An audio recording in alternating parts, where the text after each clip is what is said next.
ஆண்டோடைய வார்த்தைக்கு நேராக நாம் கடந்து செல்லலாம். சங்கீதம் 23ஆம் சங்கீதம் எடுத்துக்கொள்வோம். சங்கீதம் 23 நம்ம எல்லாருக்கும் நன்கு தெரிந்த ஒரு சங்கீதம். நமக்கு என்னைக்காவது நேரம் இல்லாட்டி வேகமாக 23ஆம் சங்கீதத்தை எடுத்து டக்குன்னு அந்த வசனத்தை பூரா வாசிச்சுட்டு நம்ம கிளம்பிடுவோம். அதுதான் நம்மளுடைய ஒரு நேரம் இல்லாத நேரத்தில் சங்கீதம் 23 எடுத்து வாசி. சங்கீதம் 23 தெரியாத யாருமே இருக்க மாட்டாங்க, எல்லாருக்கும் மனப்பாடமாக தெரியும். சில்ட்ரன்ஸ்லாம் எல்லாமே மனப்பாடமாக சொல்லக்கூடியவங்க. நம்ம சிறு பிள்ளையாக இருந்தபோது கூட சண்டே கிளாஸில் படிக்கும்போது கூட அந்த 23ஆம் சங்கீதத்தை வைத்து அதை நீங்கள் புறக்கணிக்கவே முடியாது. உலகம் முழுவதும் பல்லாயிரக்கணக்கான புத்தகங்கள் 23ஆம் சங்கீதத்தை பற்றி எழுதியிருக்காங்க. அவ்வளோ புத்தகங்கள் இருக்கிறது. பல்லாயிரக்கணக்கான பாடல்கள் 23ஆம் சங்கீதத்தில் எழுதியிருக்கிறாங்க. அப்படி ஒரு சங்கீதம், தாவீது பாடின ஒரு அருமையான சங்கீதம், நம்ம எல்லாருக்கும் அறிந்த ஒரு சங்கீதம். சரி, இந்த சங்கீதத்தின் மூலமாக அந்த சங்கீதத்தின் பின்புலத்தை நாம் இன்று அறிந்து கொண்டு அதன் மூலமாக பரிசுத்த ஆவியானவர் நம்மளோட என்ன பேச போறார் என்பதை குறித்து நாம் இந்த நாளிலே நாம் கவனமாக இருப்போம். அதுக்கு முன்பாக நாம் எல்லாருமே இந்த சங்கீதத்தை ஒரு முறை வாசித்தால் நலமாக இருக்கும். எல்லாருமே சேர்ந்து வாசிக்கலாம். கர்த்தர் என் மெய்ப்பராய் இருக்கிறார். வாசிங்க. கர்த்தர் என் மெய்ப்பராய் இருக்கிறார், நான் தாழ்ச்சி அடையேன். அவர் என்னை புல்லுலடங்களில் மேய்த்து அமர்ந்த தண்ணீரண்டை கொண்டு போய் விடுகிறார். அவர் என் ஆத்துமாவை தேற்றி அப்படி நாமத்தின் நிமித்தம் என் நீதியின் பாதைகளில் நடத்துகிறார். நான் மரண இருளின் பள்ளத்தாக்களை நடந்தாலும் பொல்லாப்புக்கு பயப்படேன். தேவரீர் என்னோடே கூட இருக்கிறீர். உமது கோலும் உமது தடியும் என்னை தேற்றும். என் சத்துருக்களுக்கு முன்பாக நீர் எனக்கு ஒரு பந்தியை ஆயத்தப்படுத்தி என் தலையை எண்ணெயால் அபிஷேகம் பண்ணுகிறீர். அந்த பாத்திரம் நிரம்பி வழிகிறது. என் ஜீவனுள்ள நாளெல்லாம் நன்மையும் கிருபையும் என்னை தொடரும். நான் கர்த்தருடைய வீட்டிலே நீடித்த நாட்களாய் நிலைத்திருப்பேன். இந்த சங்கீதத்துடைய ஆவிக்குரிய சத்தியங்கள் நம்ம நிறைய கேட்டுக்கிறோம். இந்த சங்கீதத்தை தாவீது பாடுகிற போது அவர் எப்படிப்பட்டதான ஒரு சூழ்நிலையில அவர் கடந்து வந்தார் என்பதை குறித்து பார்க்கிற போது நம்ம 22ஆம் சங்கீதத்தை பார்க்கிறோம். அதில் பார்த்தீங்கன்னா தாவீது கடந்து வந்த அந்த சூழ்நிலைகள், வேதனைகள், துக்கங்கள் எல்லாவற்றையும் 22ஆம் சங்கீதத்திலே நாம் பார்க்க முடியும். அதுக்கு அப்புறம் இயேசு கிறிஸ்துவை குறித்ததான ஒரு தீர்க்க தரிசன சங்கீதமாக கூட அது இருக்கிறது. இதற்கு முன்பாக தாவீது கடந்து வந்த அந்த பாதையை குறித்து நாம் சிந்திப்போமானால், தாவீதை குறித்து நம்ம எல்லாருக்குமே தெரியும். தாவீதை சாமுவேலை கொண்டு அரசராக கர்த்தர் அபிஷேகம் பண்ணுகிறார். அபிஷேகம் பண்ணவுடன் சவுலுக்கு தாவீது மேல் என்ன வந்தது? பொறாமை விட்டது. எப்படியாவது தாவீதை கொல்ல வேண்டும் என்று சவுல் கங்கணம் கட்டி தேடிக்கொண்டு இருக்கிற அந்த சூழ்நிலையில தாவீது என்ன செய்கிறாரு? தான் உயிர் பிழைப்பதற்காக ஓடி ஒளிந்து கொண்டு இருக்கிற ஒரு சூழ்நிலை. அப்படிப்பட்டதான ஒரு சூழ்நிலையில தான் இந்த சங்கீதத்தை அவர் பாடக்கூடிய சங்கீதமாக இருக்கிறது. நாம் 1 சாமுவேல் 23ஆம் அதிகாரம் எடுத்துக்கொள்வோம். அந்த சூழ்நிலையை குறித்து நாம் சிந்திக்கலாம். 1 சாமுவேல் 23 எடுத்துக்கொள்ளுங்கள். 25 யாராவது வாசிங்க. சவுலும் அவன் மனுஷரும் தாவீதை தேடி வருகிறார்கள் என்று அவனுக்கு அறிவிக்கப்பட்ட போது அவன் கன்மலையிலிருந்து இறங்கி மாகோன் வனாந்திரத்திலே தங்கினான். அதை சவுல் கேள்விப்பட்டு மாகோன் வனாந்திரத்திலே தாவீதை பின்தொடர்ந்தான். சவுல் மலையின் இந்த பக்கத்திலும் தாவீதும் அவன் மனுஷரும் மலையின் அந்த பக்கத்திலும் நடந்தார்கள். சவுலுக்கு தப்பிப்போக தாவீது தீவிரித்த போது சவுலும் அவன் மனுஷரும் தாவீதையும் அவன் மனுஷரையும் பிடிக்கத்தக்கதாய் அவர்களை வளைந்து கொண்டார்கள். அந்த சமயத்தில் ஒரு ஆள் சவுலினிடத்தில் வந்து, நீர் சீக்கிரமாய் வாரும், பெலிஸ்தர் தேசத்தின் மேல் படையெடுத்து வந்திருக்கிறார்கள் என்றான். அதனால் சவுல் தாவீதை பின்தொடர்கிறதை விட்டு திரும்பி பெலிஸ்தரை எதிர்க்கும்படி போனான். ஆதலால் அவ்விடத்திற்கு சேலா அம்மாலிகோத் என்று பெயரிட்டார்கள். தாவீது அவ்விடத்தை விட்டு புறப்பட்டு எங்கேதியில் உள்ள அரணிப்பான இடங்களில் தங்கினான். அந்த எங்கேதி அப்படிங்கிறத நீங்க நோட் பண்ணிக்கங்க. எங்கேதி ஆங்கிலத்தில் EINGEDIன்னு சொல்லுவாங்க. எங்கேதி. அந்த எங்கேதியை நீங்க அதை நினைவில் வைத்துக் கொள்ளுங்க. அதை குறித்து நம்ம பார்க்க போறோம். இந்த இடத்துல பார்த்தீங்கன்னா சவுலும் அவனுடைய சேனைகளும், இஸ்ரவேலோட ராஜாவாக இருந்த சவுல், இஸ்ரவேல் ராஜாவாக இருக்கக்கூடிய சவுலுக்கு அவனுக்கு இருக்கக்கூடிய சேனைகள் எப்படிப்பட்ட சேனைகள் இருக்குன்னு நீங்கள் பார்த்துக்குங்க. அவ்வளவு சேனைகளோடு சேர்ந்து தாவீதை கொல்வதற்காக சவுல் விரட்டி கொண்டு இருக்கிறார். அந்த சமயத்தில் அவர் என்ன செய்கிறாருன்னா மாகோன் வனாந்தரம், அந்த மாகோன் வனாந்தரம், அந்த டெசர்ட்டுக்குள்ளே போகிறதுக்கு முன்பாக ஒரு வனாந்தரத்தில் தாவீது நிற்கிறாரு. அப்போ எல்லாரும் சூழ்ந்து கொண்டு அவரை கொல்வதற்காக சுற்றி கொள்கிற வேளையிலே பெலிஸ்தர் படையெடுத்து வருகிறார்கள் என்று கேள்விப்பட்டு சவுல் என்ன செய்கிறாரு? அந்த சண்டைக்காக தன்னுடைய சேனைகளோடு அவர் சென்று விடுகிறார். அப்போ தாவீது என்ன செய்கிறார்? கடைசி வசனத்தில் பார்க்குறோம், தாவீது அவரிடத்தை விட்டு புறப்பட்டு எங்கேதியில் உள்ள அரணிப்பான இடங்களில் தங்கினான் என்று பார்க்குறோம். அந்த எங்கேதி, இந்த வசனங்களை பார்க்கிற போது சவுலுக்கு பயந்து தாவீது ஓடிக்கொண்டு இருக்கிறார். சவுல் நம்மளை கொண்டு விடுவாரா என்று சொல்லி அப்படிப்பட்ட சூழ்நிலையில் அந்த இருக்கிற சேனைகள் எல்லாம் நம்மை பிடித்துவார்கள் என்ற அச்சத்தில் தாவீது அங்கே மாகோன் வனாந்தரத்துக்குள்ளாக போக துணியக்கூடிய ஒரு சம்பவம் தான் அந்த இடத்துல நாம் பார்க்கிறோம். தாவீதை பொறுத்த வரைக்கும் ராஜாவாக கர்த்தர் அபிஷேகம் பண்ணி விட்டார். சாமுவேலை வைத்து அபிஷேகம் பண்ணி விட்டார். ராஜாவை ஆக்கின உடனே என்ன செய்யல, மறுநாள் நீ ராஜாவாகல தாவீது. மறுநாள் என்ன செய்யல, ராஜாவாகல. அதுக்கப்புறம் பார்த்தீங்கன்னா தாவீதுக்கு பிரச்சனைகள் மேலே பிரச்சனை, எல்லா பிரச்சனையும் கடந்து என்ன செய்யறாரு, ஓடிக்கொண்டு இருக்கிறார். ஒருவேளை தாவீது நினைச்சிருக்கலாம் ராஜாவாக அபிஷேகம் பண்ணதே தாவீதுக்கு மறந்து போயிருக்கும். அப்படிப்பட்ட ஒரு சூழ்நிலையில் என்ன செய்யறாரு தாவீது, கடந்து போய் கொண்டு இருக்கிற வேலையில இப்படி அவருக்கு ராஜாவா நான் ஆக போன்ற எண்ணமே கூட அவருக்கு இருக்காது. அப்படிப்பட்ட சூழ்நிலை தான் அவர் என்ன செய்யறாரு, வேதனைக்குள்ளாக கடந்து போய் கொண்டு இருக்கிறார். நீங்க சவுல் வந்து சாமுவேல் வந்து அபிஷேகம் பண்ணும்போது பாருங்க, 1 சாமுவேல் 16ஆம் அதிகாரத்தில் எடுத்துக்கொள்வோம். 1 சாமுவேல் 16 12ஆம் வசனத்தை வாசிங்க. 1 சாமுவேல் 16:12. ஆள் அனுப்பி அவனை அழைத்தான். அவன் சிவந்த மேனியும் அழகிய கண்களும் நல்ல ரூபமுள்ளவனுமாயிருந்தான். அப்பொழுது கர்த்தர், இவன்தான், நீ எழுந்து இவனை அபிஷேகம் பண்ணு என்றார். ஈசாய்க்கு 8 பிள்ளைங்க. 8 பிள்ளைங்கள வந்து 8வது மகன் தான் யாரு, தாவீது. அப்படி தாவீதை வந்து ஆடு மேய்த்து கொண்டு வந்த தாவீதை கர்த்தர் அழைப்பித்து சாமுவேல் மூலமாக என்ன செய்யறாரு, இவன் தான் என்று சொல்லி தாவீதோட பக்கத்தில் நின்று என்ன செய்யறாரு, சாமுவேலை அபிஷேகம் பண்ண சொல்கிறார். அப்படிப்பட்ட அபிஷேகம் பெற்ற தாவீது ராஜாவாக இஸ்ரவேலுக்கு வரப்போகிற தாவீது, ஆனால் இன்றைக்கு கொலை செய்யப்படக்கூடிய நிலைமையில அச்சத்திற்கு பயந்து, சவுலுக்கு பயந்து ஓடிக்கொண்டு இருக்கிற அந்த நிலைமையில என்ன செய்யறாரு, அந்த காடுகளுக்குள்ள வனாந்தரத்தில் வந்து ஓடிக்கொண்டு இருக்கிறார். நீங்க இஸ்ரவேல் தேசத்தை எடுத்துக்கொண்டோம்னா பாலும் தேனும் ஓடுகிற ஒரு வளமையான ஒரு தேசம். அந்த தேசத்தில் இல்லாத ஒரு செழுமையோ வளமையோ கிடையவே கிடையாது. தன்னுடைய ஜனங்களுக்காக கர்த்தர் வந்து கொடுத்த ஒரு தேசம் தான் இஸ்ரவேல் தேசம். இன்னைக்கும் பார்த்தீங்கன்னா உலகத்தில் மிகப்பெரிய ஒரு வல்லமையான ஒரு தேசம் அது தேவனுடைய தேசம், தேவனுடைய ஜனங்கள் இருக்கிற ஒரு தேசம். அப்படிப்பட்டது ஒரு மகிமையான ஒரு தேசம் தான் இஸ்ரவேல் தேசம். அந்த தேசத்தில் செழுமையான இடங்கள் அநேகம் உண்டு. அப்படிப்பட்டதான இருக்கக்கூடிய அந்த செழுமைக்கு நடுவில் ஒரே ஒரு பாலைவனம் இருக்குது இஸ்ரவேலில். அதுக்கு பேர் வந்து யூதேயா பாலைவனம் என்று சொல்வார்கள். அந்த யூதேயா பாலைவனம் என்று ஒரு பாலைவனம் இருக்கிறது. அது ஒரு 100 கிலோமீட்டர் தூரம் உள்ள ஒரு பாலைவனம். அது ஒரு வனாந்தரம். அது வந்து ஒன்று அந்த மணல் மட்டும் இருக்கக்கூடிய ஒரு பாலைவனங்கள் கிடையாது, வனாந்தரம். அதாவது மலைகளும் குன்றுகளும் அப்படி மிகவும் உயரமான இடங்கள் கூட இருக்கக்கூடிய ஒரு காஞ்செறிகளும் கொடிகளும் மலர்ந்திருக்கக்கூடிய ஒரு இடம் தான் வந்து அந்த யூதேயா பாலைவனம். அதை வந்து என்ன சொல்லுவாங்க, கில்லிங் டெசர்ட் என்று சொல்லுவாங்க. அங்கே உள்ளே போனால் யாரும் என்ன செய்ய முடியாது, திருப்பி உயிரோட வர முடியாது. இரவும் பகலும் அங்கே தான் என்ன செய்யணும், பாதையை கண்டுபிடிக்க முடியாது. அப்படிப்பட்ட ஒரு வனாந்தரம் வந்து இஸ்ரவேல் தேசத்தில் இருந்துச்சு. அந்த வனாந்தரத்துக்குள்ளே தான் என்ன செய்கிறார் தாவீது, சவுல் விரட்டி வந்தப்போ எங்கேதின்னு சொல்கிற பார்த்தீங்களா, நீங்கள் கடைசி சாமுவேலில் வாசித்தோம். எங்கேதின்ற ஒரு இடத்த வந்து ஞாபகம் பண்ணிக்கணும்னு சொன்னேன்.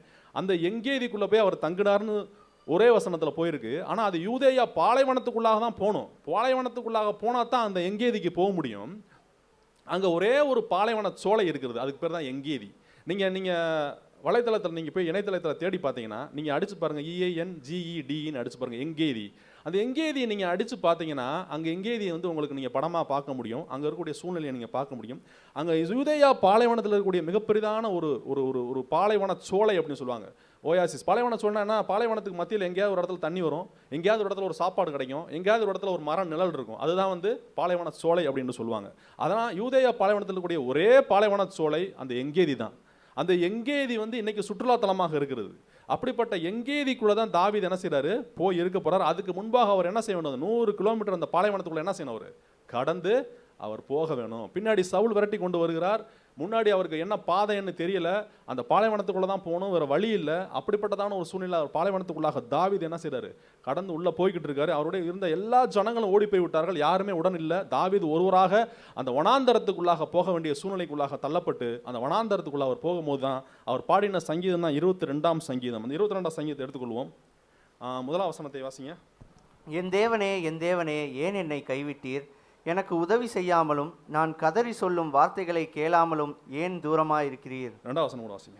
என் தேவனே, நான் பகலிலே கூப்பிடுகிறேன், உத்தரவு கொடீர். இரவிலே கூப்பிடுகிறேன், எனக்கு அமைதல் இல்லை. பாருங்க, என் தேவனே ஏன் என்னை கைவிட்டுன்னு சொல்லி ஆண்டவரை பார்த்து கதறக்கூடிய ஒரு தாவீது. அந்த தாவீது என்ன செய்ய 2ஆம் வசனத்தில் பாருங்க, என் தேவனே நான் பகலிலே கூப்பிடுகிறேன், எனக்கு செவி கொடுக்கல, இரவிலே கூப்பிடுறேன், எனக்கு நீங்கள் செவி கொடுக்கலன்னு சொல்லி அவர் சொல்றாரு. தொடர்ந்து நீங்கள் பார்க்குறது 10ஆம் வசனத்துல வாசிங்க. கற்பத்திலிருந்து வெளிப்பட்ட போதே 11 என்னை விட்டு தூரமாகாதேயும், ஆபத்து கிட்டி இருக்கிறது, சகாயரும் இல்லை. யாருமே எனக்கு உதவி செய்ய யாருமே இங்கே இல்லைங்க அப்படின்னு சொல்றாரு. அடுத்து 12 அநேகம் காளைகள் என்னை சூழ்ந்திருக்கிறது, பாசான் தேசத்து பலத்த எருதுகள் என்னை வளைந்து கொண்டது. அநேக காளைகள் என்னை சூழ்ந்து கொண்டு இருக்கிறது, இஸ்ரவேலோட சேனைகள் எல்லாம் என்னை சூழ்ந்து கொண்டு இருக்கிறது, சவுல் என்னை கொள்வதற்கு விரட்டி கொண்டு வருகிறான். இப்படிப்பட்டதான ஒரு சூழ்நிலை என்ன செய்கிறேன், நான் கடந்து போய் கொண்டு இருக்கிறேன் ஆண்டவரே என்று சொல்றாரு. பீறி கெச்சிக்கிற சிங்கங்கள் போல என் மேல் தங்கள் வாயை திறக்கிறார்கள். எப்படா தாவீதை கொல்லலாம் சொல்லி அந்த சேனைகள் என்ன செய்து கொண்டிருக்கிறார்கள், விரட்டி கொண்டு இருக்கிறார்கள். அப்படிப்பட்டதான சூழ்நிலை தாவீது என்ன செய்றாரு, கடந்து போய் கொண்டிருக்கிறார். அடுத்து வாசிங்க.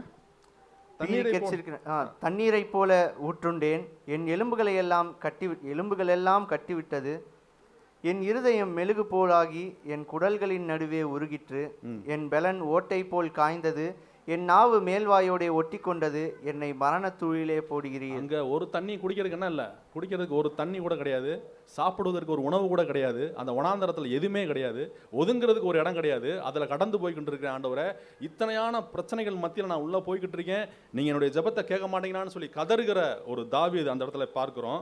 அடுத்து 16 பாருங்க. நாய்கள் என்னை சூழ்ந்து கொண்டிருக்கிறது, பொல்லாதவர்களின் கூட்டம் என்னை வளைந்து கொண்டது, என் கைகளையும் என் கால்களையும் உருவ குத்தினார்கள், என் எலும்புகளை எல்லாம் நான் எண்ணலாம், அவர்கள் என்னை நோக்கி பார்த்து கொண்டிருக்கிறார்கள் என்று சொல்லி தாவீது அந்த இடத்துல கதறி அவர் அழுது கொண்டு தேவனை நோக்கி கெஞ்சி கொண்டிருக்கிற ஒரு காட்சியை தான் 22ஆம் சங்கீதத்தில் நாம் பார்க்கிறோம். 22ஆம் சங்கீதம்ன்றது தாவீது அந்த யூதேயா பாலைவனத்தில் கடந்து போகிற அந்த சூழ்நிலையை காட்டக்கூடிய ஒரு சங்கீதமாக இருக்கிறது. இப்படியாய் தன்னை எதிரிகள் சூழ்ந்து கொண்டிருக்கிறார்கள், இப்படிப்பட்டதான ஒரு சூழ்நிலையில் மத்தியிலே நான் கடந்து போய் கொண்டிருக்கிறேன், எனக்கு ஒரு இளைப்பாறுவதற்கு ஒரு இடம் இல்லை, நான் அமர்ந்து துதிக்கிறதுக்கு ஒரு மகிழ்ச்சியாக இருப்பதற்கு ஒரு இடம் இல்லை, இப்படியா இந்த வனாந்தரத்துக்குள்ளே நான் கடந்து போய் கொண்டிருக்கிறேன். அவர் என்னை ஆசீர்வதித்தார், சாமுவேல் மூலமாக இஸ்ரவேலின் ராஜாவாக என்னை அபிஷேகம் பண்ணியிருக்கிறார், அப்படிப்பட்டதான ராஜாவாக அபிஷேகம் பண்ணப்பட்ட எனக்கு இப்படிப்பட்டதான ஒரு சூழ்நிலை கிடைத்திருக்கிறது என்று சொல்லி தாவீது கதறி பாடின சங்கீதம் தான் 22ஆம் சங்கீதம். அப்படியாக அவர் உள்ளே செல்லுகிற போது அங்கே என்ன பார்க்குறோம், அந்த 23ஆம் சங்கீதத்தில் அவர் என்ன செய்கிறாரு, முதலாவதாக அந்த கர்த்தரன் மேய்ப்பராக இருக்கிறார் என்று பாடக்கூடிய சங்கீதமாக இருக்கிறது. அப்படி அவராக போய் கொண்டு இருக்கிற போது தான்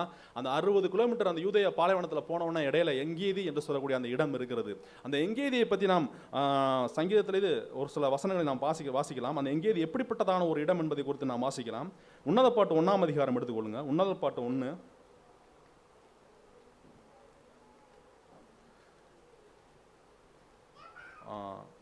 7ஆம் வசனத்திலிருந்து வாசிங்க. உன்னத பாட்டு 1:7. என் ஆத்தும நேசரே, உமது மந்தையை எங்கே என் ஆத்தும நேசரே, உமது மந்தையை எங்கே மேய்த்து அதை மத்தியானத்தில் எங்கே மடக்குகிறீர்? எனக்கு சொல்லும். உமது தோழரின் மந்தைகள் அருகே அலைந்து திரிகிறவளை போல் நான் இருக்க வேண்டியதென்ன? ஸ்திரீகளில் இங்கே வந்து பார்த்தீங்கன்னா தன்னுடைய நேசரை பார்த்து சூலமித்தியால் பாடக்கூடிய ஒரு பாடல். அவரை பார்த்து கேட்குறா, எங்கே நீங்கள் ஆடுகளை மேய்த்து கொண்டு இருக்கிறீங்க, நான் உங்களை தேடி கொண்டு வருகிறேன் என்று சொல்லி அந்த காட்சி சொல்லப்பட்டு இருக்கிறது. அது 14ஆம் வசனம் வாசிங்க. நீர் ரூபமுள்ளவர். இல்லை, சாரி, 14. என் நேசர் எனக்கு எங்கேதி ஊர், திராட்சை தோட்டங்களில் முளைக்கும் மறுதோன்றி பூங்கொத்து. இந்த இடத்துல என்ன எங்கேதியை பற்றி பார்க்கிறோம். என் நேசர் எனக்கு எங்கேதி ஊர், திராட்சை தோட்டங்களில் முளைக்கும் மறுதோன்றி பூங்கொத்து. இந்த இடத்துல 2 பார்க்கிறோம், திராட்சை தோட்டங்கள், மறுதோன்றி பூங்கொத்து. அந்த 2 காரியங்களை இந்த இடத்துல பார்க்கிறோம். அப்போ எங்கேதியில் என்ன இருக்கு, திராட்சை தோட்டங்கள் இருக்கிறது, மருதோன்றி பூங்கொத்து அப்படின்னு சொல்றது என்னது, புல்வெளிகள் நிறைந்த ஒரு இடமாக இருக்கக்கூடிய எங்கேதி என்று பார்க்கிறோம். அங்கே சூலமித்தியால் வந்து தன்னுடைய நேசரை பார்த்து கேட்கும்போது, நீங்கள் எங்கே இருக்கீங்க, நீங்கள் எங்கே ஆடுகளை மேய்த்து கொண்டு இருக்கிறீர்கள் என்று கேட்கிற போது அந்த நேசர் எங்கே இருக்கிறாரு, எங்கேதி ஊரில் என்ன செய்கிறார், அவர் இருக்கிறார் என்று சொல்லி இந்த வசனங்களின் மூலமாக நாம் பார்க்கிறோம். அந்த எங்கேதி ஊரில் என்ன இருக்கிறது, திராட்சை தோட்டங்கள் இருக்கிறது, புல்வெளிகள், மருதோன்றி பூங்கொத்து போன்ற புல்வெளிகள் நிறைந்து காணப்படக்கூடிய ஒரு இடம் தான் எங்கேதி என்று பார்க்கிறோம். இன்னொன்றுக்கா எங்கேதியை பற்றி நாம் பார்க்கிற போது 2 நாளாகமம் 20ஆம் அதிகாரம் எடுத்துக்கொள்வோம். 2 நாளாகமம் 20 2ஆம் வசனம் வாசிங்க. சிலர் வந்து யோசபாத்தை நோக்கி, உமக்கு விரோதமாய் ஏராளமான ஜனங்கள் கடலுக்கு அக்கறையில் இருக்கிற சீரியாவில் இருந்து வருகிறார்கள், இதோ அவர்கள் எங்கேதியாகிய ஆசாசோன் தாமாரில் இருக்கிறார்கள் என்று அறிவித்தார்கள். எங்கேதியாகிய ஆசோசான் தாமாரில் இருக்கிறார்கள். இந்த இடத்துல எங்கேதி என்று பார்க்குறோம். அப்போ எங்கே ஆசோசான் தாமார்னா என்ன அர்த்தம்னா, எபிரேய பாஷையில் என்னன்னா, ஆசோசான் தாமார்னா வரிசையாக இருக்கக்கூடிய பேரிச்சம் மரங்கள் நிறைந்த ஒரு பகுதி, வரிசையாக நிற்கக்கூடிய பேரிச்சை மரங்கள் இருக்கக்கூடிய ஒரு பகுதி தான் ஆசோசான் தாமார் என்று சொல்வார்கள். அந்த எங்கேதியில் என்ன இருக்குது, முதல் நம்ம என்ன பார்த்தோம், திராட்சை தோட்டங்கள் இருக்கிறது, புல்வெளிகள் இருக்கிறது, மருதோன்றி பூங்கொத்து இருக்கிறது. மூன்றாவதாக நாம் என்ன பார்க்கிறோம், வரிசையாக இருக்கக்கூடிய பேரிச்சை மரங்கள் இருக்கக்கூடிய ஒரு பகுதி தான் அந்த எங்கேதி. அந்த எங்கேதியில் வரிசையாக பேரிச்சை மரங்கள் இருக்கும். அந்த எங்கேதியில் இருக்கிற அந்த பேரிச்சை மரங்கள் வந்து நம்ம சாதாரண மனிதர்களுக்கு யாரும் கொடுக்க மாட்டாங்க.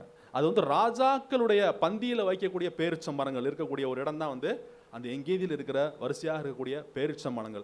பேரிச்ச மரங்கள் எங்கே இருக்கோ அங்கே ஒலிவ தோப்பும் இருக்கும். ரெண்டுமே சேர்ந்து தான் பைபிள் நினப்பிருக்கு. நம்ம வேதாந்தம் பார்க்கும்போது இஸ்ரேல் தேசத்தில் இருக்கும். பேரிச்ச மரங்கள் எங்கே இருக்கோ அங்கே ஒலிவ தோப்புகள் இருக்கும். அப்போ ஒலிவ தோப்புகளும் பேரிச்சை மரங்களும் ராஜாக்களின் பந்தியில் வைக்கக்கூடிய பேரிச்ச மரங்கள் இருக்கக்கூடிய மிகவும் தரமான உயர்தரமான இருக்கக்கூடிய பேரிச்ச மரங்கள் இருக்கக்கூடிய ஒரு பகுதி தான் அந்த எங்கேதி. இப்போ தாவீது எங்கே நம்ம போயிட்டார் நம்ம பார்க்குறோம். அந்த பாலைவனத்துக்குள்ளாக கடந்து போயிட்டாரு. மிகவும் அதிகமான தூரம் போயிட்டாரு. அவருடைய மன வேதனை எப்படிப்பட்ட ஒரு வேதனையாக இருக்கும், எப்படிப்பட்டதான ஒரு துக்கம் இருந்திருக்கும். தன்னுடைய பாதையில இப்படியாக ஆண்டவர் என்னை நடத்தி கொண்டு இருக்கிற வேளையில அவன் சோர்ந்து அவன் வந்து தண்ணி கூட குடிக்க இடம் இல்லாமல் அவன் கடந்து போய் கொண்டிருக்கிற அந்த வேளையில அவர் எங்க போயிட்டாரு. கடைசியா நம்ம பார்க்க 1 சாமுவேல் 23 கடைசி வசனம் என்ன பார்த்தோம். அவர் அரணிப்பான இடங்களில் வாசிங்க. அதை கூட 1 சாமுவேல் 23 கடைசி வசனம் வாசிங்க. தாவீது அவ்விடத்தை விட்டு எங்கேதியில் உள்ள அரணிப்பான இடங்களில் தங்கினார். அவ்விடத்தை விட்டு எங்கேதியில் உள்ள அரணிப்பான இடங்களில் தங்கினார். அப்ப தாவீது எங்க போயிட்டாரு. அந்த வனாந்தரத்துக்குள்ளாக கடந்து கடைசியாக அந்த எங்கேதியில போய் அவர் என்ன செய்றாரு, அந்த அரணிப்பான ஒரு பாதுகாப்பான இடங்கள்ல போய் அவர் தங்கின உடனே அந்த அந்த கடந்து போகிற அந்த வனாந்தரத்தின் மத்தியில் கடைசியில கர்த்தர் அவனுக்கு அந்த எங்கேதியை காண்பிக்கிற போது ஒருவனுக்கு தண்ணி குடிக்க கூட தண்ணி இல்லாத நேரமையில அங்க போய் எங்கேதியில் அந்த போய் பார்க்கும்போது அவனுக்கு எப்படிப்பட்டதான் ஒரு மனநிலை இருக்கும். அங்க பாத்தீங்கன்னா எங்கேதியில 2 நீரூற்றுகள் இருக்கு. இன்னைக்கு நீங்க பாத்தீங்கன்னா இருக்கும் 2 நீரூற்றுகள். ஒன்று வந்து சூலமித்தியாளின் நீரூற்று, இன்னொன்று வந்து தாவீதின் ஒரு நீரூற்று என்று 2 நீரூற்றுகள் அங்க இன்னும் இருக்கு. அந்த இருக்க நீரூற்றுகளோட மிகப்பெரியதான ஒரு தரமான ஒரு சிறப்பு என்னன்னா, அங்க இருக்க நீரூற்றுல வந்து இறைச்சல் இருக்காது. இறைச்சல் இல்லாத ஒரு நீரூற்று. அங்க இருக்க நீரூற்று அமைதியாக வரக்கூடிய ஒரு நீரூற்று. நீங்க பாத்தீங்கன்னா ஆடுகளை கொண்டு நீங்க தண்ணி காண்பிக்கிறப்ப சத்தமான இடத்துல ஆடுகள் தண்ணி குடிக்காது. ஆடுகள் வந்து சத்தமா இருக்கிற இடத்துல தண்ணி குடிக்காது. ரொம்ப ஃபோர்ஸா ரொம்ப வேகமா வரக்கூடிய இடங்கள்ல ஆடுகள் தண்ணி குடிக்காது. அப்ப மேய்ப்பர்கள் வந்து அந்த எங்கேதியில் இருக்கிற அந்த நீரூற்றோட தாவீதோட நீரூற்றுல போய் தான் அந்த ஆடுகளை வந்து தண்ணி மேய்க்க வந்து தண்ணி கொடுப்பாங்க, தண்ணி காட்டுவாங்க. அந்த அமைதியான அந்த நீரூற்றுல வர தண்ணி வந்து ஆடுகள் என்ன செய்யும், தண்ணியை பருகக்கூடிய ஒரு இடமாக இருக்கிறது. அப்படிப்பட்டதான ஒரு இடத்துல தாவீதுக்கு தண்ணி கிடைச்சிருக்கு, பேரிச்ச மரங்கள் கிடைச்சிருக்கு, ஒலிவ தோப்புகள் கிடைச்சிருக்கு, புல்வெளியான இடங்களை தாவீது காணும்படியாக கர்த்தர் கட்டளையிட்டு இருக்கிறார். இப்படிதான ஒரு ஆசீர்வாதத்தை சரீர பிரகாரமாக தாவீதுக்கு கொடுத்து அவனுக்கு உயிரை மீண்டுமாக கர்த்தர் என்ன செய்திருக்கிறார், கொடுத்து விட்டார். அந்த உயிரை கொடுத்த உடனே அவன் பாடின சங்கீதம் 22ஆம் சங்கீதத்திலே அவன் தன்னுடைய வேதனைகளை எல்லாம் ஊற்றி பாடினான். 23ஆம் சங்கீதத்திலே கர்த்தர் அவனுக்கு எல்லாவித சரீர நன்மைகளை ஆவிக்குரிய நன்மைகளை கொடுத்த பின்பாக அவன் கர்த்தரை நோக்கி பாடுகிற ஒரு பாடல் தான் என்ன செய்கிறான் 23ஆம் சங்கீதமாக இருக்கிறது. கர்த்தர் என் மேய்ப்பராய் இருக்கிறார், நான் தாழ்ச்சி அடையேன். அவர் என்ன செய்கிறார், இந்த வனாந்தரத்தின் மதியிலே இந்த ஆடாய் காணாய் போயிருந்த என்னை ஆட்டை மேய்த்து கொண்டு அவர் எங்கே கொண்டு வந்து விட்டுருக்கிறார், அந்த எங்கேதியிலே கொண்டு வந்து என்னை விட்டிருக்கிறார். அவர் என் மேய்ப்பராய் இருக்கிறார், என்னை அழகாய் மேய்த்து கொண்டு வந்தவர். ஆடுகளை மேய்க்கிறவங்களுக்கு தான் தெரியும், அழகாய் மேய்த்து அந்த மேய்ப்பன் அந்த ஆடுகளை ஒரு பாதுகாப்பான இடத்துல கொண்டு வந்து சேர்ப்பான். அதுபோல கர்த்தரை பார்த்து தாவீது பாடுகிறார், கர்த்தரின் மேய்ப்பராய் இருக்கிறார், அவரை போல நல்ல மேய்ப்பர் எனக்கு என்ன இல்லை கிடையாது. புதிய ஏற்பாட்டில் ஒரு வசனம் வாசிக்கிறோம், ஆடுகளின் நல்ல மேய்ப்பராகிய கர்த்தராகிய இயேசு கிறிஸ்து வாசிக்கிறோம். நம்மை ஆடுகளுடைய நம்மை தான் ஆடுகள், நாம் ஆடுகள், நம்முடைய நல்ல மேய்ப்பர் யாரு, கர்த்தராகிய இயேசு கிறிஸ்து. நாம் எப்படியான சூழ்நிலையில கடந்து போனாலும் கூட, வேதனைகளின் மத்தியிலே கடந்து போனாலும் கூட, கஷ்டங்களின் மத்தியிலே கடந்து போனாலும் கூட, அது எதுவுமே என்ன செய்யல, நமக்கு நிரந்தரம் கிடையாது. ஆனால் நமக்கு என்ன செய்கிறார் ஆண்டவர், எங்கேதியாகிய ஒரு சோலைவனத்தை, எங்கேதியாகிய ஒரு பாலைவன சோலையை நமக்கு என்ன செய்கிறார், அவர் காட்டப் போகிறார். அவருடைய பிள்ளைகளுக்கு ஒரு நாளும் என்ன செய்யல, ஆவிக்குரிய பிரகாரமாகவும் உலக பிரகாரமாகவும் ஒரு குறைவையும் கர்த்தர் நமக்கு என்ன செய்ய போறதில்லை, அனுமதிக்க போறதில்லை. அன்று தாவீதுக்கு அவர் கொடுத்த அந்த கிருபை போல நமக்கும் கொடுக்க வல்லமுள்ளவராகவே அவர் இருக்கிறார். நாமும் கர்த்தரை பார்த்து சொல்லலாம், கர்த்தரன் மேய்ப்பராய் இருக்கிறார், நான் தாழ்ச்சி அடையேன். 2வது வசனம், அவர் என்னை புல்லுள்ள இடங்களில் மேய்க்கிறார். எங்கேதியில் என்ன பார்த்தோம், புட்கள் நிறைந்த ஒரு பகுதி, மருதோன்றி பூங்கொத்துகள் இருக்கக்கூடிய ஒரு பகுதி. அவர் என்னை புல்லுள்ள இடங்களில் மேய்த்து அமர்ந்த தண்ணீர் என்னை கொண்டு போடுகிறார். அமர்ந்த தண்ணீர் என்னங்க, அமெரிக்கான தண்ணி, இறைச்சல் இல்லாத தண்ணி, ஆர்ப்பாட்டம் இல்லாத தண்ணி. அந்த தண்ணி எப்படிப்பட்ட தண்ணியா இருக்கிறது, அமைதலாக ஓடுகிற ஒரு தண்ணி, தெளிந்த ஒரு தண்ணியில நம்ம என்ன செய்கிறாரு, நாம் குடிக்கும்படியாக நமக்கு அந்த நீரூற்றை அவர் காண்பிக்கக்கூடியவராக இருக்கிறார். ஆடுகள் எப்படி இறைச்சலான இடத்துல கொண்டு போய் விட்டனா தண்ணி குடிக்காதோ, அது மாதிரி நம்ம சூழ்நிலைகள் இறைச்சலா இருந்துச்சுன்னா, ஆர்ப்பாட்டமா இருந்துச்சுன்னா நம்மளால அமைதியாக இருக்க முடியாது. ஆனா நமக்கு என்ன செய்யறாரு, அவர் புல்லுள்ள இடங்களை மேய்த்து அமர்ந்த தண்ணீர்கள் நம்ம என்ன செய்யறாரு, கொண்டு போய் விடுகிறார். அமர்ந்த தண்ணியிலே, அமெரிக்கான தண்ணியிலே, அமைதியான இடங்களிலே அமைதியாக, சந்தோஷமாக, நிம்மதியாக, ஆறுதலாக வாழும்படியான ஒரு வாழ்க்கையை கர்த்தர் நமக்கு கொடுக்க வல்லமுள்ளவராக இருக்கிறார். அப்படிதான் தாவீதுக்கு அவர் கொடுத்தார். அதனால தாவீது பாடுறார், என்ன செய்றாரு, என்னை புல்லுள்ள இடங்களில் அவர் மேய்க்கிறார், அமர்ந்த தண்ணீர்கள் என்ன செய்றார், என்னை கொண்டு போய் விடுகிறார். 3ஆம் வசனம் வாசிங்க. நான் மரண இருளின் 3ஆம் வசனம். அவர் என் ஆத்துமாவை தேற்றி தம்முடைய நாமத்தின் நிமித்தம் என்னை நீதியின் பாதைகளில் அவர் என்ன செய்யறாரு? என் ஆத்துமாவை என்ன செய்யறாரு? தேற்றக்கூடியவராக இருக்கிற என் ஆத்துமா அவர் மூலமாக தேற்றப்படுகிறது. என்னுடைய ஆத்துமா மரணத்துக்கு ஏதுவான துக்கம் கொண்டு இருந்தது. அந்த சூழ்நிலையிலே கர்த்தராகிய இயேசு கிறிஸ்து சொன்ன பிரகாரமாக இந்த எத்தனையோ பேருக்கு அவனுக்கு தாவீதுக்கு இந்த மரணம் கண் முன்பாக நின்றது. அங்கிருந்து தப்பிக்க முடியாது யூதேய பாலைவனத்துல இருந்து. அப்படித்தான் அவனுடைய சூழ்நிலை கடந்து சென்றது. இனி என்ன நடக்குமோ எனக்கு தெரியாது, என்னுடைய ஆத்துமா அப்படியே துக்கம் கொண்டு இருக்கிறது என்று சொல்லி தாவீது என்று புலம்பன வேளையில அவருடைய ஆத்துமா தேவனுடைய நாமத்தின் நிமித்தமாக அவர் என்ன செய்றாரு? நீதியின் பாதைகளை என்ன செய்றாரு? நடத்துகிறார். ஆங்கில மொழிபெயர்ல பார்க்கிறோம், சரியான பாதைகளில் நடத்துகிறார் என்று போட்டிருக்கிறது. சரியான பாதைகளிலே நம்ம நடத்தக்கூடியவர், நம்முடைய ஆத்துமாவை தேற்றி இது சரியான வழி என்று சொல்லி அவர் நம்மை நடத்தக்கூடியவராக இருக்கிறார். அவருடைய பிள்ளைகளாகிய நமக்கு நம்முடைய வாழ்க்கையில நடக்கிற எல்லா காரியமும் எப்படிப்பட்டதாக இருக்கிறது? நன்மைக்கு ஏதுவானதாக இருக்கு. அவரிடத்தில் அன்பு கூறுகிற சகலருக்கும் நன்மைக்கு ஏதுவாக நடக்கிறது என்று அறிந்திருக்கிறோம் என்று ரோமர் 8:28 நாம் வாசிக்கிறோம். அது கூட வாசிங்க. ரோமர் 8:28 வாசிங்க. அன்றியும் அவருடைய தீர்மானத்தின்படி அழைக்கப்பட்டவர்களாய் அதனிடத்தில் அன்பு கூறுகிறவர்களுக்கு சகலமும் நன்மைக்கு எதுவாக நடக்கிறது என்று அறிந்திருக்கிறோம். நம்ம அவரிடத்தில் அன்பு கூர்ந்திருக்கிறோம். அதற்கு முன்பாக அவர் நம்மை நேசித்திருக்கிறார், அவர் நம்மை அன்பு கூர்ந்திருக்கிறார். அப்படிப்பட்டதான அன்பு கூர்ந்த நமக்கு அவர் தீமையை அனுமதிப்பாரா? தீமையை விலக்கி என்ன செய்கிறார்? அவர் நன்மையை கொடுக்கக்கூடியவராக இருக்கிறார். ஆத்துமாவை தேற்றி சரியான பாதைகளிலே அவர் நடத்துகிறார் என்று பார்க்கிறோம். 4ஆம் வசனம். நான் மரண இருளின் பள்ளத்தாக்கிலே நடந்தாலும் பொல்லாப்புக்கு பயப்படேன். தேவரீர் என்னோட கூட இருக்கிறீர், உமது கோலும் உமது தடியும் என்னை தேற்றும். நான் மரண இருளிலே நடந்தாலும் கூட என்ன செய்ய முடியாது? பொல்லாப்பு எனக்கு நேரிடாது. எப்படிப்பட்டதான சூழ்நிலை கூட நான் கடந்து போனாலும் எனக்கு என்ன செய்யாது?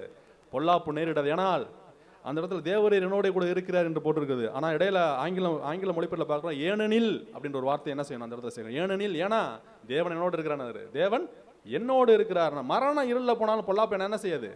ஒன்றும் செய்ய முடியாது. ஏன்னா தேவன் என்னோடு கூட இருக்கிறார் என்று சொல்லி தாவீது அந்த பாடுகிற பாடலை பார்க்கும்போது கோலும் தடியும் என்னை தேற்றும் என்று பார்க்கிறோம். கடைசியில் பாருங்க, அடுத்து சத்துருக்களுக்கு முன்பாக நீர் எனக்கு ஒரு பந்தியை ஆயத்தப்படுத்தி என் தலையை எண்ணெயால் அபிஷேகம் பண்ணுகிறீர், என் பாத்திரம் நிரம்பி வழிகிறது. அதாவது என் சத்துருக்களுக்கு முன்பாக எனக்கு ஒரு என்ன செய்றீங்க? ஒரு பந்தியை போட்டு என்ன செய்றீங்க? என்னையை ஆசீர்வதிக்கிறீங்க. எனது பாத்திரம் நிரம்பி வழிகிறது. அந்த எங்கேதியில் இருக்கிற திராட்சை தோட்டங்கள்ல இருக்கிற அந்த திராட்சை சாறு என் பாத்திரத்தில் எப்படி வழிகிறது? நிரம்பி வழிகிறது. என் தலையை என்ன செய்றீங்க? அங்க இருக்கிற ஒளிவ மரத்தினுடைய எண்ணெய்னால என் தலையை என்ன செய்திருக்கிறீங்க? அபிஷேகம் பண்ணியிருக்கிறீங்க. அந்த எங்கேதியில் இருக்கிற அந்த ஒளிவ தோப்புகளையும் எங்கேதியில் இருக்கிற அந்த வரிசையாக இருக்கக்கூடிய அந்த திராட்சை தோட்டங்களையும் எனக்கு கொடுத்து என்ன செய்திருக்கிறீங்க? அதில் இருக்கிற அந்த பழங்களை உண்டு என் பசியை ஆற்றி நான் உயிரோடு இருக்கும்படியான கிருபைகளை நீர் என்ன செய்றீங்க? கொடுத்திருக்கீங்க. என் தலையை எண்ணெயால் அபிஷேகம் பண்ணியிருக்கீங்க. எனது பாத்திரம் நிரம்பி வழிகிறது. திராட்சை ரசமான எனது பாத்திரம் என்ன செய்கிறது?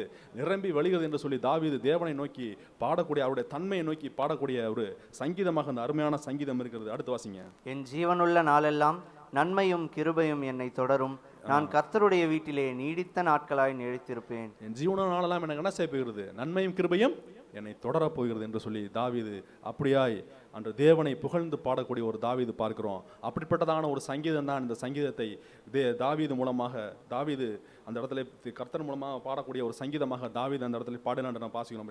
22ஆம் சங்கீதம் எப்படிப்பட்டதான ஒரு சங்கீதம்? வேதனையின் சங்கீதமாக இருந்தது. ஆனால் 23ஆம் சங்கீதத்திலே அந்த எங்கேதியாகிய அந்த தோட்டத்தை, அந்த பாலைவன சோலையை தாவீதுக்கு அவர் கொடுத்தார். இதில் என்ன பார்க்கிறோம் அப்படின்னா, இதுல இருந்து நாம் கற்றுக்கொள்ளக்கூடிய ஒரு காரியம் என்னன்னா, தேவனுக்கு ஒரு தன்மை இருக்கிறது. தேவனுக்குடைய தன்மை என்னன்னா, உடனே நமக்கு எல்லா ஆசீர்வாதத்தையும் கொடுக்க மாட்டார். அவருடைய தன்மை என்னன்னா, சில காரியங்களை நாம் கடைபிடிக்க வேண்டும், சில பாதைகளை நாம் கடந்து செல்ல வேண்டும். தாவீது ஆண்டவர் ஆசீர்வாதம் பண்ணி ராஜாவாக அபிஷேகம் பண்ணி விட்டார், எல்லாத்தையுமே கொடுத்து விட்டார். தாவீது அபிஷேகம் பண்ணிட்டார், ராஜாவாக அபிஷேகம் சாமுவேல் பண்ணிட்டு போட்டார். தாவீது தான் வரப்போறாரு எல்லாருக்கும் தெரியும். ஆனா அவனுக்கு பின்னாடி பார்த்தீங்கன்னா அந்த ஆசீர்வாதம் உடனே கிடைக்கல. மறுநாள்லாம் ராஜாவாகல. பின்னாடி சவுல் விரட்டி கொண்டு வருகிறார், அவனை எப்படா கொல்லலாம் சொல்லி. பொறாமையின் நிமித்தமாக தாவீது ஓடி ஒளிந்து கொண்டு இருக்கிறார். தான் ராஜாவாக இருப்போமா என்று சொல்லக்கூடிய அந்த நிலைமை கூட அவனுக்கு இல்லை, அந்த எண்ணம் கூட அவனுக்கு இருந்திருக்காது. அப்படியாக ஓடிக்கொண்டு இருக்கிற அந்த வேலையில நீங்க பாருங்க, எவ்வளவோ பிரச்சனைகள் நம்ம அழுத்துற போது நம்ம ஆண்டவருடைய பிள்ளையான்னு சொல்லி நம்ம எத்தனை தடவை நம்ம என்ன யோசிக்கிறோம்? நம்ம ஆண்டவர் நம்ம கூட இருக்காரான்னு சொல்லி நம்ம என்ன செய்யறோம்? யோசிக்கிறோம். அப்படிப்பட்டதான சூழ்நிலையில எவ்வளவு பேர் கடந்து சென்று கொண்டு இருக்கிறோம். ஆனா பாருங்க, அன்றைக்கு தாவீதுக்கு அதே சூழ்நிலை தான் கடந்து போனார். ஆனா ஆண்டவர் என்ன செய்யறாரு? அவனை அந்த பாலைவன சோலைக்குள்ளாக கொண்டு போய் சேர்க்கிறார் பிரியமானவர்களே. ஆனா அதுக்கு முன்னாடி நீங்க வனாந்தரத்தை கடந்தே ஆகணும், வேற வழியே இல்லை. இன்னைக்கு நம்ம வனாந்தரத்துக்குள்ளாக போனால் தான் தேவனுடைய ஆசீர்வாதத்தை, ஆவிக்குரிய நிலைமையிலும் சரி உலக பிரகாரமாகவும் சரி, அந்த ஆசீர்வாதத்தை நாம் பெற்றுக்கொள்ள வேண்டும். அதற்கு முன்பாக நாம் தனிமை என்ற வனாந்தரத்துக்குள்ளாக போக வேண்டும். வேதனை என்ற வனாந்தரத்துக்குள்ளாக போக வேண்டும், நோய் என்ற வனாந்தரத்தை கடந்து சென்று போக வேண்டும், வறுமை என்ற வனாந்தரத்துக்குள்ளாக செல்ல வேண்டும். இப்படிப்பட்ட வனாந்தரங்கள், அநேக வனாந்தரங்கள் உண்டு. அந்த வனாந்தரத்துக்குள்ளாக கடந்து போய் தான் அந்த ஆசீர்வாதத்தை சுதந்திரிக்கும்படியாக தேவன் நமக்கு ஒரு வழியை கொடுத்திருக்கிறார். ஏன்னா உடனே கொடுத்துட்டா நமக்கு அது என்ன செய்யாது, உடனே கிடச்சிருச்சு நமக்கு அந்த அருமையை நம்ம என்ன செய்ய மாட்டோம், சீக்கிரம் கிடச்சா எதுவுமே நம்ம என்ன செய்ய மாட்டோம், ஈஸியாக கிடச்சிருச்சுன்னு ஈஸியாக விட்டுருவோம் நம்ம. ஆனால் தேவனுடைய தன்மை என்னன்னா, வனாந்தரத்தின்குள்ளாக கடந்து சென்று தான் அந்த ஆசீர்வாதங்களை நாம் சுதந்திரித்து கொள்ள முடியும். ஒரு சங்கீதத்தில் ஏசாயா 55:3 பாருங்க, அதில் வார்த்தை கொடுக்கப்பட்டிருக்கிறது. உங்கள் செவியை சாய்த்து என்னிடத்தில் வாருங்கள், கேளுங்கள், அப்பொழுது உங்கள் ஆத்துமா பிழைக்கும். தாவீதுக்கு அருளின நிச்சயமான கிருபைகளை உங்களுக்கு நித்திய உடன்படிக்கையாக ஏற்படுத்துவேன். தாவீதுக்கு மட்டும்தான் ஆண்டவர் அப்படிப்பட்ட பாலைவன சூழலை காண்பார்ல, நமக்கு சொல்லிக்கிறாரு. தாவீதுக்கு அருளின நிச்சயமான கிருபைகளை தேவன் நம்ம என்ன செய்யிருக்கிறாரு, கொடுத்திருக்கிறார் என்று பார்க்கிறோம். இன்னொன்று பார்க்கிறோம், சங்கீதம் 84:6 வாசிங்க. சங்கீதம் 84:6, சங்கீதம் 84:6. அழுகையின் பள்ளத்தாக்கை உருவ நடந்து அதை நீரூற்றாக்கி கொள்கிறார்கள், மழையும் குகங்களை நிரப்பும். அழுகையின் பள்ளத்தாக்குக்குள்ள போனா தான் நம்ம என்ன செய்ய முடியும், நீரூற்றை சுதந்திரிக்க முடியும். அந்த அழுகையின் பள்ளத்தாக்கை நம்ம கடந்து போனோம், அழுகைக்குள்ளாக போனா தான் ஒரு நீரூற்று நமக்கு கிடைக்கும். அந்த தாவீது அப்படிப்பட்ட ஒரு அழுகைக்குள்ளாக கடந்து சென்றார். அவருக்கு அருமையான அந்த எங்கேதி நீரூற்று கிடைத்தது. ஒரு அருமையான அந்த அமெரிக்கான ஒரு நீரூற்றிலே தண்ணீர் பருகும்படியான அந்த ஒரு சந்தோஷமான ஒரு நிகழ்வை தாவீது பெற்றுக்கொண்டார். அதுபோல அழுகையின்குள்ளாக போகும்போது தான் அந்த நீரூற்றை நாம் சுதந்திரித்துக் கொள்ள முடியும். அந்த நீரூற்று தான் நமக்கு ருசிக்கும், அந்த நீரூற்று தான் நம்முடைய தாகத்தை தீர்க்கக்கூடியதாக இருக்கும். அந்த அப்படிப்பட்டதான ஒரு தன்மை தான் கர்த்தராகிய இயேசு கிறிஸ்து நமக்கு கொடுத்திருக்கிறார். அதனால் வனாந்தரத்தில் போறதுக்கு நம்ம என்ன செய்யக்கூடாது, பயப்படக்கூடாது. வனாந்தரத்தில் போறப்ப ஆண்டவர் நம்மளோட இருக்கிறாரா இல்லை என்ற சந்தேகம் இருக்கக்கூடாது. நம்ம என்ன செய்யணும், வனாந்தரத்துக்குள்ள போகும்போது தேவனிடத்திலே அழுகையோடு கூட நாம் காரியங்களை ஏறெடுத்து வைக்கிற போது தேவன் அதை மிகவும் ஆசீர்வாதமாக மாற்றக்கூடியவராக இருக்கிறார். நமக்கு அந்த சோலைவனத்தை காண்பிக்கக்கூடியவராக இருக்கிறார். அதிலே நாம் உணர்வுபூர்வமாக, அனுபவபூர்வமாக ருசிக்கத்தக்கதான கிருபையை தரக்கூடியவராக இருக்கிறார். நீங்க வேதத்தில் இதுக்குரிய சான்றுகள் நிறைய பார்த்தீங்கன்னா அப்படிதான் இருக்கும். நீங்க மோசேயை அழைக்கும் போது ஆண்டவர் என்ன செஞ்சாரு, மோசேயை அழைக்கும் போது பாருங்க, அது கூட யாத்திராகமம் 4ஆம் அதிகாரத்தை எடுத்துக்கொள்வோம். யாத்திராகமம் 4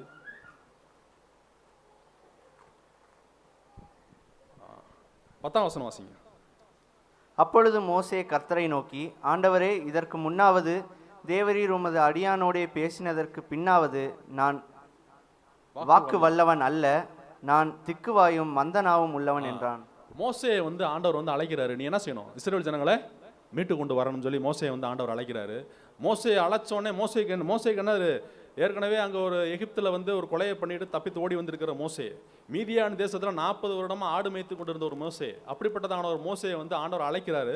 அழைக்கும் போது மோசே சொல்லக்கூடிய காரியம் என்ன, ஆண்டவர் அப்பொழுது மோசே கர்த்தரை நோக்கி, ஆண்டவரை, இதற்கு முன்னாவது தேவரீர் உமது அடியானோடைய பேசினதற்கு பின்னாவது நான் வாக்கு வல்லவன் அல்ல, நான் திக்குவாயும் மந்தனாவும். நான் பேசவே எனக்கு தெரியாது, மந்தனாவு திக்குவாய், ஒரு ஒரு சின்ன ஒரு 2 வார்த்தை பேசணும்னா கூட திக்கி தான் பேசுவேன், என்னால் முடியாது ஆண்டவர், என்னை போய் கூப்பிட்டுருக்கீங்க. ஆண்டவருடைய ஒரு சிறப்பு என்னன்னா, யாருக்கு எது முடியாதோ அவங்கள தான் கூப்பிடுவார். யாரால எது அதிகமான திறமை உள்ளவர்கள்லாம் ஆண்டவர் கூப்பிட மாட்டார், அவங்களாம் எடுத்து பயன்படுத்த மாட்டார். யாருக்கு திறமை இல்லையோ, யாரால அவனால சுயமா எதுவுமே செய்ய முடியாதோ அப்படிப்பட்ட ஆளை தான் கூப்பிட்டு என்ன செய்வார், அவனை பழக்கப்படுத்தி அவனை பேச வைப்பார்.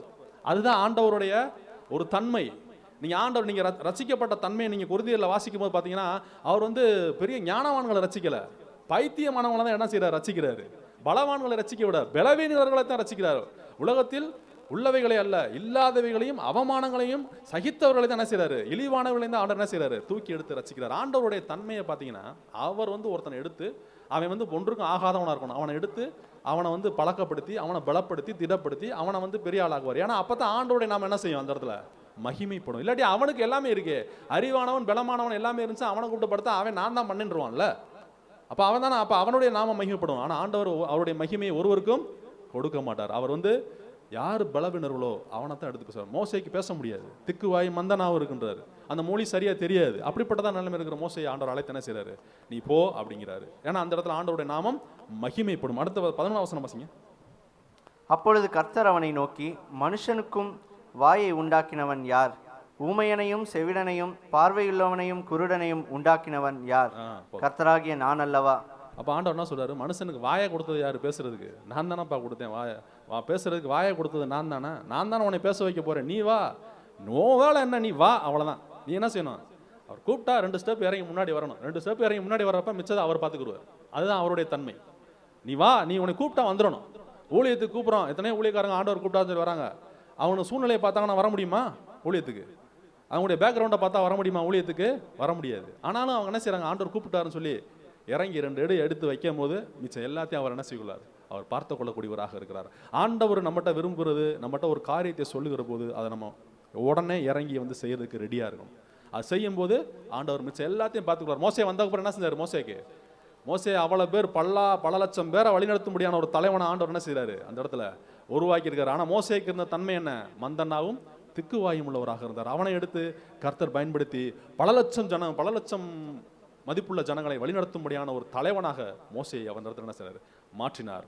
அப்போ அவர் கடந்து போன அதுக்கு முன்பாக என்ன உடனே தலைவனாயிட்டாரா? அவ்வளோ பிரச்சனை பார்வோனுடைய அரண்மனையில், அவ்வளோ பிரச்சனை, அவ்வளோ சூழ்நிலைகள் மத்தியில் ஜனங்கள் முதல்ல அவரை ஏற்றுக்கொள்ளவில்லை. நீ யார்ப்பா, நீ எங்களை வந்து கூப்பிட்டுக்கிட்டு இருக்கன்னு சொல்ல போகிற வழியெல்லாம் ஜனங்கள் முறுமுறுக்கிறாங்க மோசேக்கு எதிராக. அதெல்லாம் தாண்டி என்ன செய்றார், மோசே கடந்து வந்து ஒரு மிகப்பெரிய ஒரு தலைவனாக அந்த இடத்துல ஆண்டவர் என்ன செய்றாரு, உருவாக்குறார். அடுத்து கிதியோனை நீங்கள் எடுத்து பார்த்தீங்கன்னு வச்சுக்கோங்களேன். கிதியோன் எடுங்க, நியாயாதிபதிகள் 6ஆம் அதிகாரம் 11ஆம் வசனம் வாசிங்க. நியாயாதிபதிகள் 6:11. அதற்கு பின்பு கர்த்தருடைய தூதனானவர் வந்து அபியேஸ்ரியனான யோவாசின் ஊராகிய ஒப்ராவில் இருக்கும் ஒரு கர்வாலி மரத்தின் கீழ் உட்கார்ந்தார். அப்பொழுது அவனுடைய குமாரன் கிதியோன் கோதுமையை மீதியானியரின் கைக்கு தப்புவிக்கிறதற்காக ஆலைக்கு சமீபமாய் வந்து போரடித்தான். இந்த இடத்துல கிதியோனை பற்றி பார்க்குறோம். கிதியோன் வந்து ஒரு நியாயாதிபதி. கிதியோன் நியாயாதிபதியாக இருந்த காலத்தில் வந்து கிதியோன் ஆண்டவர் எப்படி அழைக்கிறாரு பாருங்க. கிதியோன் பாருங்க, அந்த கடைசியை பார்க்குறோம். அப்பொழுது அவனுடைய குமாரன் கிதியோன், வாசிங்க அந்த இருக்கா, அப்பொழுது கடைசி பகுதி. அப்பொழுது அவனுடைய குமாரன் கிதியோன் கோதுமையை மீதியானியரின் கைக்கு தப்புவிப்பதற்காக ஆலைக்கு சமீபமாய் அதை போரடித்தான். கோதுமையை எங்க போரடிக்கணும்? கோதுமையை கொண்டு போய் எங்க போரடிக்கணும்? களத்துல ஆலையில போய் என்ன செய்யணும்? களத்துல போரடிக்கணும். ஆனா இவர் எங்க போய் போரடிச்சுக்கிட்டு இருக்காரு? ஆலையில போரடிச்சுக்கிறார். அப்படின்னா என்ன அர்த்தம்? கோதுமை விளையுது, கோதுமையை எடுத்துட்டு போய் எங்க களத்துல போரடிக்க முடியாது. ஏன்னா களத்துல போரடிச்சா மீதியானவர்கள் வந்து திருடிட்டு போயிடுவாங்க, வாங்கிட்டு போயிடுவாங்க. அங்க போய் போரடிக்க முடியாது. ஆலையில திராட்சை ரசம் தான் புளிவாங்க. திராட்சை ரசம் புளிகிற ஆலையில போய் என்ன செய்யறாரு கிதியோனு? பயந்து போய் மீதியானவர்களுக்கு பயந்து அவர் அந்த இடத்துல போர் அடிச்சுக்கிட்டு இருக்காரு. அப்படிப்பட்டதான பயந்து இருந்த ஒரு கிதியோனை தான் ஆண்டவர் என்ன செய்யறார் அந்த இடத்துல அழைக்கிற. அடுத்த வசனம் வாசிங்க, 12ஆம் வசனம். கர்த்தருடைய தூதனானவர் அவனுக்கு தரிசனமாகி, பராக்கிரமசாலியே, கர்த்தர் உன்னோடே இருக்கிறார் என்றார். அங்கே கிதியோனே பயந்து நடுங்கி போய் மாத்தி போர் அடிச்சுக்கிட்டு இருக்காரு ஆலையில கொண்டு போய். அங்க வந்து தேவனுடைய தூதர் எப்படி கூப்பிடுறாரு? பராக்கிரமசாலி என்று சொல்லி அவர் கூப்பிடுறாரு. பலம் மிகுந்த ஒரு வீரனே என்று சொல்லி அவர் கூப்பிடுறாரு. அப்ப அவனுக்கு எப்படி இருந்திருக்கும்? நம்மளை போய் பலம் மிகுந்த வீரன் கூப்பிடுறாரு, நம்மளே பயந்து இங்க வந்து கோதுமையை எடுத்துட்டு வந்து ஆலையில போர் அடிச்சுக்கிட்டு இருக்கோம், களத்துக்கு போகாம நம்மளை போய் அவர் என்ன செய்யறாரு? பராக்கிரமசாலின்னு கூப்பிடுறாருன்னு சொல்லி அவன் சொல்றதை பாருங்க. அடுத்து வாசிங்க. அப்பொழுது கிதியோன் அவரை நோக்கி, என் ஆண்டவனே, கர்த்தர் எங்களோட இருந்தால் இவைகளெல்லாம் எங்களுக்கு நேரிடுவானேன்? கர்த்தர் எங்களை எகிப்திலிருந்து கொண்டு வரவில்லையா என்று எங்கள் பிதாக்கள் எங்களுக்கு விவரித்து சொன்ன அவருடைய அற்புதங்கள் எல்லாம் எங்கே? இப்பொழுது கர்த்தர் எங்களை கைவிட்டு மீதியானியர் கையில் எங்களை ஒப்பு கொடுத்தாரே என்றான். நாங்க இங்க அடிமையா இருக்குமே ஆண்டவரே, நீங்க பராக்கிரமசாலின்னு சொல்லி கூப்பிடுறீங்க, நீங்க எங்களோட இருந்தா நாங்க எங்க அடிமையா இருக்க போறோம் சொல்லி கிதியோன் நிற்கிறார். தொடர்ந்து அடுத்த வசனம் வாசி. அப்பொழுது கர்த்தர் அவனை நோக்கி பார்த்து, உனக்கு இருக்கிற இந்த பலத்தோடே போ, நீ இஸ்ரவேலை மீதியானியரின் கைக்கு நீங்களாக்கி ரட்சிப்பாய், உன்னை அனுப்புகிறவர் நான் அல்லவா? ஆண்டவர் என்ன சொல்றாரு? உனக்கு இருக்கிற பலத்தோட போ. நமக்கு உண்மையிலே கிதியோனுக்கு என்ன இல்ல, பலமே இல்லை. ஆனா ஆண்டவர் என்ன சொல்றாரு? பராக்கிரமசாலின்னு கூப்பிடுறாரு. இன்னொன்னு என்ன சொல்றாரு? உனக்கு இருக்கிற பலத்தோட போ, உனக்கு என்ன முடியுமோ என்ன செய்ய போற, நீ போ. அப்படின்னா என்ன அர்த்தம்? நீ இறங்கி வா, நான் உன்னை கூப்பிடுறேன். மீதியானர்கள் மத்தியில இருந்து என்ன செய்யணும்? ஜனங்களை நீ காப்பாற்றணும். நீ என்ன செய்யணும்? நீ இறங்கி வா, நான் கூட இருக்கேன்ல, நீ என்ன செய்ய போற? இறங்கி வான்னு சொல்லி கிதியோனை கூப்பிட்றப்ப கிதியோன் என்ன செய்யறாரு? பல அடையாளங்கள் கேட்குற. அந்த கதையெல்லாம் உங்களுக்கு தெரியும். பல அடையாளங்களை கேட்டு அதற்கு முன்பாக கிதியோன் வந்து வீரர்களை கூப்பிட்டு கொண்டு மீதியானர்களின் கைக்கு தன்னுடைய ஜனங்களை மீட்டிக்கொள்ளக்கூடிய ஒரு கிதியோனை அந்த இடத்துல பார்க்கிறோம். அப்ப கிதியோன் பயந்திருந்த கிதியோனை ஆண்டவர் அழைக்கிறார். கிதியோன் உள்ள வரும்போது ஆண்டவர் என்ன செய்யறாரு? நீ வா அப்படின்னு சொல்றாரு. அப்ப கிதியோன் வந்து ஆண்டவருக்கு ஒப்பு கொடுத்து வருகிற போது அதன் மூலமாக ஒரு மிகப்பெரிய ஒரு ஆசீர்வாதத்தை கிதியோன் மூலமாக இஸ்ரவேல் ஜனங்களுக்கு அவர் கொடுத்தார். அப்ப நம்ம செய்ய வேண்டிய காரியம் என்னன்னா, வனாந்தரமாக இருந்தாலும் சரி, அவர் சூழ்நிலையின் மத்தியில நம்ம கடந்து போனாலும் சரி, நம்ம ஆண்டவர் அழைத்து போகிற வேளையில நாம் தைரியமாக கடந்து செல்ல வேண்டும். அவர் நமக்கு கொடுத்துற காரியங்களை நாம் தைரியமாக செய்ய வேண்டும். ஒரு வேலையோ ஒரு வேலை காரியமாக இருந்தாலும் சரி, ஒரு ஊழியத்தின் காரியமாக இருந்தாலும் சரி, குடும்பத்தின் காரியமாக இருந்தாலும் சரி, கர்த்தருடைய காரியங்களை நாம் என்ன செய்யணும்? கர்த்தர் நமக்கு அனுமதிக்கிற காரியங்களை அந்த வனாந்தரத்துக்குள்ள போறதற்கு நாம் என்ன செய்யணும்? முதலாவது கர்த்தரிடத்துல ஒப்பு கொடுக்கிறவர்களாக காணப்பட வேண்டும். அந்த வனாந்தரத்துக்குள்ளாக போன பின்பாக நாம் ஒரு எங்கேதியை நாம் காண முடியும். ஆவிக்குரிய பிரகாரமாகவும் உலக பிரகாரமாகவும் நம்ம ஒரு எங்கேதியை, ஒரு பாலைவன சோலையை நம்முடைய வாழ்க்கையில காணும்படியாக தான் கர்த்தர் என்ன செய்வார்? நம்ம நடத்தி கொண்டு வரும். நம்ம சில நேரம் யோசிக்கலாம், ஆண்டவர் நம்மளோட இருக்கிறாரா? இவ்வளவு பிரச்சனை இருக்கே ஆண்டவரே, இவ்வளவு வேதனை இருக்கே ஆண்டவர், இந்த வனாந்தரத்துல நான் எப்படி கடந்து போவேன்? தனியா இருக்கனே, என்னோட யாருமே இல்லையே அப்படின்னு சொல்லி நம்ம கலங்கலாம். யாருமே உலகத்துல சப்போர்ட் பண்ண யாருமே, அன்னைக்கு தாவீது அப்படிதான், யாருமே கிடையாது. தாவீதோட பல வீரர்கள் இருந்தார்கள், எல்லாரும் சவுலுக்கு பயந்து ஓடி போனார்கள், சிதறி போனார்கள். தாவீது தனிமையாக தன்னந்தனியாக அந்த வனாந்தரத்துக்குள்ளே அவன் கடந்து போன போது கர்த்தர் அந்த சோலையை காணும்படியாக கொடுத்தார். அவனுடைய தாகமெல்லாம் தீர்ந்தது, அவனுடைய பசியெல்லாம் தீர்ந்தது, அவனுடைய ஆத்துமா கர்த்தருக்குள்ளாக மகிழ்ந்தது. கர்த்தரை பார்த்து, கர்த்தரை போல எனக்கு ஒரு நல்ல மேய்ப்பர் எனக்கு இந்த உலகத்துல யாருமே கிடையாது, அவர் தான் என்னுடைய நல்ல மேய்ப்பராக இருக்கிறார் என்று சொல்லி தாவீது பாடினதை போல நமக்கு ஒரு நல்ல மேய்ப்பராய் கர்த்தராகிய இயேசு கிறிஸ்துவை அவர் நமக்கு கொடுத்திருக்கிறார் தேவன். பாருங்க, நம்ம சிந்திச்சோம், அவர் எவ்வளவாய் நம்மளை ஆசீர்வதித்து நம்முடைய குமாரனையே கொடுத்து நம்மளை நேசித்திருக்கிறார். பாருங்க, குமாரனையே கொடுத்து நம்ம நேசித்திருக்கிறார்.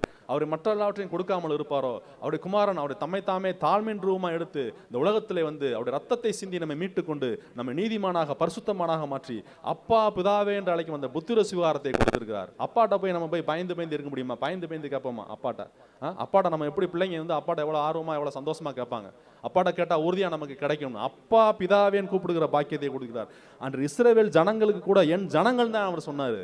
அவங்க வந்து அப்பாலாம் கூப்பிட முடியாது, பிதாவாகிய தேவனை அப்பான்னு கூப்பிட முடியாது. ஆனால் இன்னைக்கு நம்ம அப்பான்னு கூப்பிடுறோம். எப்படி கூப்பிடுறோம்? அது இயேசு கிறிஸ்துவின் மூலமாக அவருடைய ரத்தத்தினாலே கழுவப்பட்ட நாம் அவரை அப்பான்னு கூப்பிடுறோம். நம்ம சொந்த அப்பான்னு, அப்பா பிதாவே என்று அழைக்கும் புத்திர சுவிகாரத்தை நாம் இயேசு கிறிஸ்துவிற்குள்ளாக பெற்றிருக்கிறோம். அவருடைய குமாரனே கொடுத்திருக்கிறார், மற்ற எல்லாவற்றையும் கொடுப்பார்.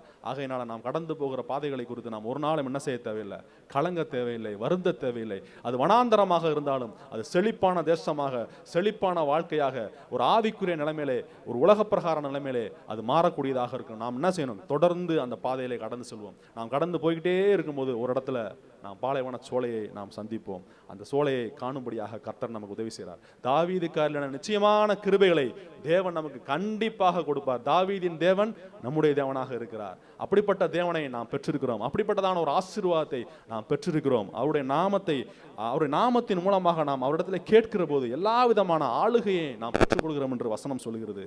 அதனால நாம் கடந்து போவோம். அந்த எங்கேதியாகிய சோலையை காண செய்ய கர்த்தர் நமக்கு கிருபை கொடுப்பார். கர்த்தருடைய நாம் மாத்திரமே மகிமைப்படுவதாக. ஆமென்.